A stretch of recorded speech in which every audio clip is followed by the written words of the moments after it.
नमस्कार दोस्तों, मैं इसके मिश्रा आप सभी का स्वागत करता हूं आपके अपने study channel Historia online classes में। दोस्तों, आज का हमारा टॉपिक है सिंधु सभ्यता के प्रमुख पुरास्थल तथा वहां से प्राप्त प्रमुख साक्ष्य, उनके उत्खननकर्ता एवं किस तिथि में और किस नदी के तट पर वो प्राप्त हुए हैं। देखिए, यह किस नज़रिए से महत्वपूर्ण है तो बता दूं, जिस भी कोई भी कॉम्पिटेटिव एग्जाम दे रहे हो आप, चाहे फिर वो एम एंट्रेंस एग्जाम हो, नेट जेआरएफ का एग्जाम हो या कोई आप वनडे एग्जाम दे रहे हो, तो अधिकतर यदि उसमें हिस्ट्री का पार्ट आना है तो कहीं ना कहीं सिंधु सभ्यता के इस चार्ट से कहूँ या इस टॉपिक से कहूँ तो एक क्वेश्चन डाल दिया जाता है। जैसे कि पीसीएस में ही एक क्वेश्चन आया था कि कांसे का दर्पण का साक्ष्य कहाँ पर मिला था। एक और ही ऐसे क्वेश्चन आया था कि जैसे कि कभी कभी क्वेश्चन आ जाता है कि कौन कौन से पुरास्थल किन किन नदियों के तट पर स्थित हैं। इस प्रकार आप सभी जानते हैं, या बैक ईयर या पिछले सालों के प्रीवियस ईयर के प्रश्न उठा के आप देखेंगे तो आपको पता चलेगा कि यह टॉपिक कितना महत्वपूर्ण है। और मेरा सजेशन मानेंगे तो आप लोग तो इसका एक चार्ट बना करके आप लोग अपने रूम में चिपका लीजिएगा और जिसे आप याद करने का प्रयास करिएगा।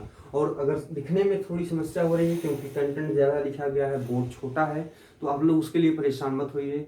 हमारे टेलीग्राम चैनल पर इसका स्पष्ट चित्रांकन आपको भेज दिया जाएगा तथा उसके लिंक आपको डिस्क्रिप्शन बॉक्स में मिल जाएगी।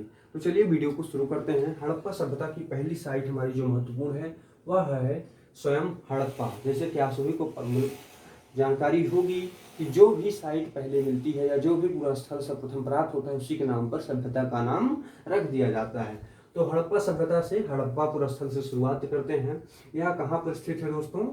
यह आज आधुनिक पाकिस्तान के पंजाब प्रांत में स्थित है, पंजाब के साहिवाल जिले में। और इसकी खोज किसने किसने की थी?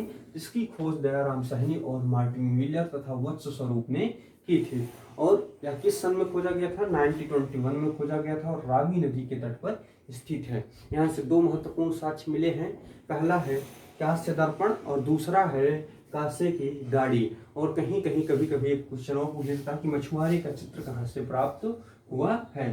तो कहाँ से क्या चीज याद रखना इसमें? हड़प्पा से कांस्य की गाड़ी, कांसे का दर्पण और मछुआरे का चित्र कहाँ से प्राप्त हुआ है? तो हड़प्पा से प्राप्त हुआ है। हड़प्पा किस नदी के तट पर स्थित है? तो हड़प्पा रावी नदी के तट पर स्थित है। और इसकी खोज कब की गई है? 1921 में की गई है, दयाराम साहनी तथा मार्टिन व्हीलर के द्वारा। और अगला हमारा महत्वपूर्ण है मोहनजोदड़ो। मोहनजोदड़ो की बात करने से हम एक चीज़ आपको बता दें कि कौन कौन से स्टूडेंट इसको किस तरीके से याद रखेंगे। जैसे कि जो स्टूडेंट हिस्ट्री या इतिहास के छात्र हैं, जैसे कि जिनको इतिहास नेट जेआरएफ का एग्जाम देना है या एमए का एंट्रेंस एग्जाम देना है, किसी अंडर ग्रेजुएट एंट्रेंस एग्जाम को देना है, तो इस पूरे चार्ट को याद रखेंगे कि किसकी खोज कब की, कहाँ की, किस नदी के तट पर की और कहाँ क्या क्या साक्ष्य मिले। लेकिन जो छात्र वनडे एग्जाम दे रहे हैं या कोई कॉम्पिटिटिव एग्जाम दे रहे हैं, उन्हें ध्यान रखना भी सिर्फ पूरा स्थल तथा किस नदी के तट पर स्थित है एवं प्रमुख पूरा साक्ष्य जो प्राप्त हुए हैं, सिर्फ इन्हीं तीन चीज़ों को याद रखना है। उनके यहाँ वर्तमान स्थिति, उत्खननकर्ता और सन बहुत कम पूछा जाता है या ना के बराबर ही पूछा जाता है। यदि आप ध्यान रखना भी चाहते हैं तो सिर्फ वर्तमान स्थिति रखिएगा। किसके द्वारा खोजा गया और क्या नाम है, किस सन में खोजा गया, इससे तो आपसे पूछा ही नहीं जाएगा, इसके लिए आप श्योर रहिएगा। तो मोहनजोदड़ो की बात कर रहे थे हम लोग। मोहनजोदड़ो कहाँ पर स्थित है दोस्तों? यह सिंधु नदी के तट पर सिंध जिले में लड़काना प्रांत में स्थित है। और इसकी खोज किसने की थी? इसकी खोज राखल दास बनर्जी एवं मार्टिन व्हीलर ने की थी। और ध्यान रखना है कि यहाँ से सबसे महत्वपूर्ण साक्ष्य मिले हैं, इसलिए कहा जाता है कि मोहनजोदड़ो अभी तो सेकंड नंबर पर खोजी गई साइट है, किंतु यह सबसे महत्वपूर्ण पूरा स्थल साइट है। और यहाँ से क्या क्या प्राप्त हुआ है, जैसे कि आप सभी में पता होगा, विशाल स्नानागार या महान स्नानागार जो सिंधु सभ्यता का सबसे चर्चित साक्ष्य है, वह कहाँ से मिलता है? हमें मोहनजोदड़ो से मिलता है दोस्तों। यहाँ से पुरोहितों के लिए आवास, सभा भवन और कांसे की मूर्ति, और एक महत्वपूर्ण याद रखिएगा, दाढ़ी वाली पुजारी की मूर्ति। इसको दो तरीके से पूछा जाता है, कभी कभी पुजारी की मूर्ति या कभी कभी दाढ़ी वाली पुजारी की मूर्ति करके पूछ लिया जाता है। तो यह कहाँ से प्राप्त हुआ है? मोहनजोदड़ो से प्राप्त हुआ है। और यहाँ के नगर नियोजन की एक विशेष बात है जिसे आप सभी को याद रखना है, चाहे जो छात्र हों, कि जो मोहनजोदड़ो से भवन प्राप्त हुए हैं वहाँ पे अधिकांश की विशेषता यह रही है कि इनके हर घर में कुआं एवं स्नानागार के साक्ष्य मिले हैं, जो कि अन्य जगहों पर कम मिलते हैं, कुछ विशिष्ट घरों में ही मिलते हैं। लेकिन जो मोहनजोदड़ो का नगर था, वहाँ के लगभग हर घर में से कुएं एवं स्नानागार का साक्ष्य मिलता है, जिससे माना जाता है कि यह उच्च वर्ग के व्यापारियों का स्थल रहा होगा, या कहा जा सकता है कि उच्च वर्ग के लोग यहाँ पर निवास करते रहे होंगे। तीसरा पुरस्थल है हमारा कोटदीजी, जो भी सिंध प्रांत के सिंध नदी के तट पर स्थित है। और इसकी खोज किसने की थी? क्योंकि यह दोस्तों इसकी खोज पाकिस्तान के पार्टीशन के बाद किया गया है। इसकी खोज धूर एवं फजल अहमद खान ने 1955 से 1957 से की थी। और यहाँ से क्या प्राप्त हुआ दोस्तों? यहाँ से चित्रित मृदभांड, मात देवी एवं कांसे की अंगूठियां। यहाँ पर आपको एक चीज याद रखना है, कांसे की अंगूठी कहाँ से प्राप्त हुई है? तो प्राप्त हुई है कोटदीजी से। फिर अगला हमारा पूरा स्थल आता है चनहूदड़ो। चनहूदड़ो कहाँ पर स्थित है दोस्तों? तो चनहूदड़ो सिंध प्रांत में स्थित है पाकिस्तान पर। इसकी खोज किसने की थे? इतिहास के छात्र होंगे, उन्हें पता होगा कि बहुत बड़ा नाम है, एन.जी. मजूमदार। एन.जी. मजूमदार और अर्नेस्ट मैके ने 1935 में इसकी खोज की थी। और यह कहाँ पर स्थित है दोस्तों? सिंधु नदी के तट पर स्थित है। और यहाँ से दो चीज आपको विशेष तौर पर याद रखना है, कांच से गाड़ी और मनके बनाने का कारखाना यहाँ से मिला है। और यदि कहा जाए महिला प्रसाधन यानी साज सज्जा के सामान, जैसे कि लिपस्टिक, कंघा या कहीं कहीं आंखों के सुरमों का भी वर्णन मिलता है। तो कहाँ से मिला है हमें दोस्तों? चनहूदड़ो से मिला है। और सिंध नदी के तट से 3 पुरस्थल जो प्राप्त हुए हैं उसको आप याद कर सकते हैं, यमकेशी। ठीक, यमकेशी करके याद कर लीजिएगा। सिंधु नदी के तट पर 3 पुरस्थल प्राप्त होते हैं, यमकेशी, मोहनजोदड़ो, कोटदीजी, चनहूदड़ो। फिर अगला जो हमारा प्रमुख पुरस्थल आता है वह है लोथल। लोथल ही अति महत्वपूर्ण पुरस्थल है और यह हमारे वर्तमान भारत के गुजरात के अहमदाबाद नगर में स्थित है। इसकी खोज रंगनाथ राव ने की थी 1955 से लेकर 1962 के मध्य। और यह किस नदी के तट पर स्थित है दोस्तों? भोगवा नदी के तट पर स्थित है। इसको विशेष तौर पर याद रखिएगा कि लोथल भोगवा नदी के तट पर स्थित है। और जो यहाँ से सबसे महत्वपूर्ण पुरावशेष प्राप्त हुआ है वो अधिकतर एग्जामों में पूछ लिया जाता है, याद रखिएगा, गोदीवाड़ा पोर्ट, या कभी कभी इसको क्या करके पूछा जाता है, नावों के इकट्ठा होने का साक्ष्य कहाँ से मिलता है? तो कहाँ है? लोथल है। और यहाँ से अग्नि वेदिका, हाथी दांत, स्वर्ण आभूषण, फारस की मुद्रा, दिशा मापक यंत्र और एक महत्वपूर्ण साक्ष्य यहाँ पे और याद रखना आपको, गोदीवाड़ा के साथ साथ 3 युग्मित समाधियां, जो कि पूरे सिंधु सभ्यता में कहीं और नहीं मिलती हैं, सिर्फ यहाँ पे मिलता है। 3 युग्मित समाधियां यानी कि 3 लोगों को एक साथ दफन करने का साक्ष्य हमें कहाँ से मिलता है दोस्तों? तो लोथल से मिलता है। फिर अगला हमारा अति ही महत्वपूर्ण आ जाता है कालीबंगा। देखिए, जिनको जिनको मैं मार्क कर रहा हूँ और अभी यहाँ तक लगभग सभी, इसे आप कोटदीजी को छोड़ दीजिए और इधर चनहूदड़ो को छोड़ करके लगभग सभी अति महत्वपूर्ण पुरास्थल है जिनको यहाँ पर वर्णन किया गया है। कालीबंगा की बात करें तो यह हनुमानगढ़ राजस्थान में स्थित है। इसकी खोज बीबी लाल और बी.के. थापर ने की थी 1953 से लेकर 1960 के मध्य।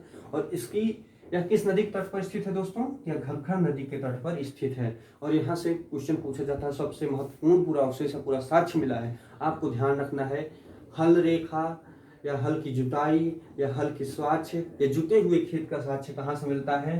तो कालीबंगा से मिलता है। एक ही साक्ष्यों को घुमा फिरा कर आपको कंफ्यूज करने के लिए एग्जामिनर पूछता रहता है। दूसरा चीज यहाँ से मिला है भूकंप का साक्ष्य, हवन कुंड, चूड़ियां, अलंकृत ईंट और लकड़ी की नालियां। आपको ध्यान रखना है कि लकड़ी की नालियां, हर सिंधु सभ्यता में नालियों का साक्ष्य हर जगह मिलता है। आप सभी को पता होगा, नगर नियोजन में नालियां इसकी प्रमुख विशेषता रही हैं। लेकिन लकड़ी की नालियां जो सिर्फ कालीबंगा से प्राप्त होती हैं, इसको याद आपको रखना है।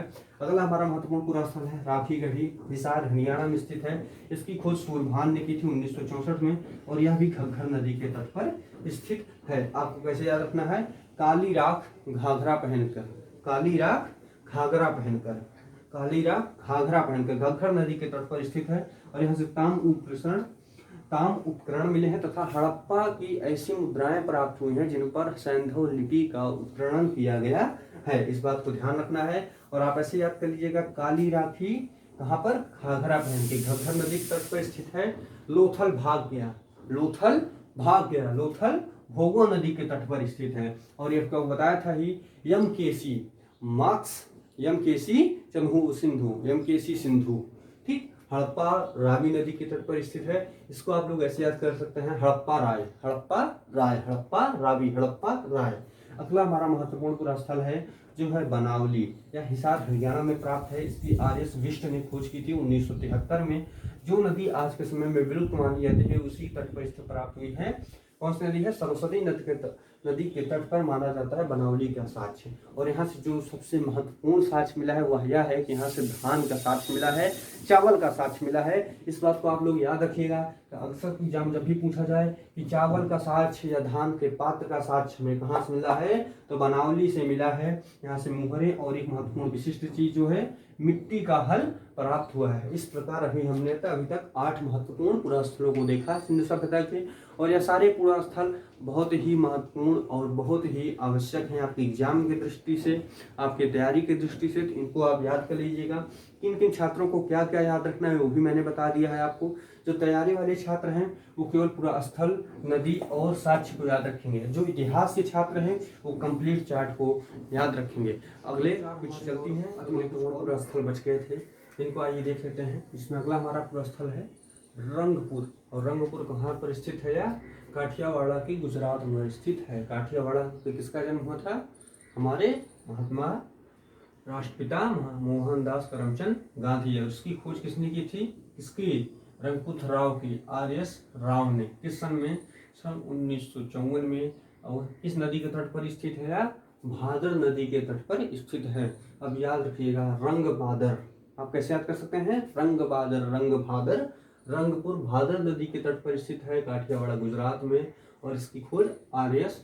राव ने की थी। और यह कहाँ कहाँ पर है? ज्वार बाजरा, 3 संस्कृतियां के अवशेष यहाँ पर एक साथ प्राप्त हुए थे, नालियां और धान की भूसी का साक्ष्य अक्सर पूछ लिया जाता है कहाँ से प्राप्त हुआ था। तो आपको याद रखना है धान की भूसी का साक्ष्य आपको रंगपुर से प्राप्त हुआ था। अगला हमारा जो महत्वपूर्ण पूरा स्थल है वह है रोपड़, जो कि पंजाब में स्थित है। और इसकी खोज यह गिदत शर्मा ने की थी 1955 में। यह सतलज नदी के तट पर स्थित है। इसको आप याद कर सकते हैं सतलज, सतलज रोपड़ा, सतलज रोपड़ा यानी सतलज रोपड़। और यहाँ से कौन कौन से साक्ष्य मिले हैं? तांबे की कुल्हाड़ी, मानव प्लस कुत्ते का समाधान, यानी कि यहाँ पर एक ऐसा समाधान प्राप्त होता है या समाधि प्राप्त होती है जहाँ मानव तथा कुत्ते को एक साथ दफनाने का साक्ष्य मिलता है। तथा सेल खड़ी पत्थर से निर्मित मोहर। सेल खड़ी एक पत्थर का प्रकार है जो काफी मुलायम पत्थर होता है। और अगला हमारा जो पूरा स्थल है वह आलमगीरपुर, मेरठ, यूपी में स्थित है। और इसकी खोज किसने की थी? यह गिदत शर्मा ने की थी 1958 में। और यह हिंडन नदी के तट पर स्थित है। और यहाँ से केवल एक महत्वपूर्ण साक्ष्य मिला है, आपको जो याद रखना है, मृदभांड के ऊपर चित्रकारी। जो अधिकतर अभी तक हमें मृदभांड मिल रहे थे वो लाल धूसर रंग के मृदभांड मिल रहे थे या सादे मृदभांड मिल रहे थे। लेकिन जो आलमगीरपुर से मृदभांड सिंधु सभ्यता के मिलते हैं उनके ऊपर चित्रकारी का साक्ष्य मिलता है, जिस वजह से इसको महत्वपूर्ण बना देता है। और आप सभी को याद होगा कि आलमगीरपुर हमारा सबसे दक्षिणी कौन सा है पूरा स्थल है। और उसके ऊपर चलते हैं, हमारा अगला जो महत्वपूर्ण स्थित है वो मांडा, जो कि सबसे उत्तरी पूरा स्थल है हमारा कहा जाता है। और यह कहाँ पर स्थित है? जम्मू एंड कश्मीर में स्थित है। और इसकी खोज किसने की थी? इसकी खोज जगपति जोशी ने की थी सन 1982 में। यह कहाँ पर स्थित है? चनाब नदी के तट पर स्थित है। और यहाँ से कौन कौन से साक्ष्य मिले थे? चर्ट, ब्लेड, मुहर के साक्ष्य, हड्डी से निर्मित साक्ष्य और बाणग्रह के साक्ष्य। हड्डी से निर्मित बाणग्रह के साक्ष्य यानी हड्डी से निर्मित बाण रखने वाले पात्र का साक्ष्य मिलता है। यहाँ से चर्ट और ब्लेड के मुहर प्राप्त, चर्ट और ब्लेड के जो चर्ट ब्लेड प्राप्त होता है तथा मुहरों के साक्ष्य प्राप्त होते हैं। इस प्रकार से दोस्तों हमने देखा कि सिंधु सभ्यता के प्रमुख पुरास्थल तथा वहां से प्राप्त होने वाले प्रमुख पुरातात्विक साक्ष्यों को देखा, किस सन में प्राप्त हुए हैं उनको देखा। और यह एक अति महत्वपूर्ण टॉपिक था। इसी के बाद अब तक के साल में TVCS से पूछे गए कुछ महत्वपूर्ण प्रश्न जो इस टॉपिक से रिलेटेड होंगे और वह किस किस एग्जाम में आए हैं इसका वर्णन आपको आगे देखने को मिलेगा। उसको आप जरूर देखिएगा और सॉल्व करने की कोशिश कीजिएगा। तो मिलते हैं तब तक आपसे अगले नेक्स्ट वीडियो में। तब तक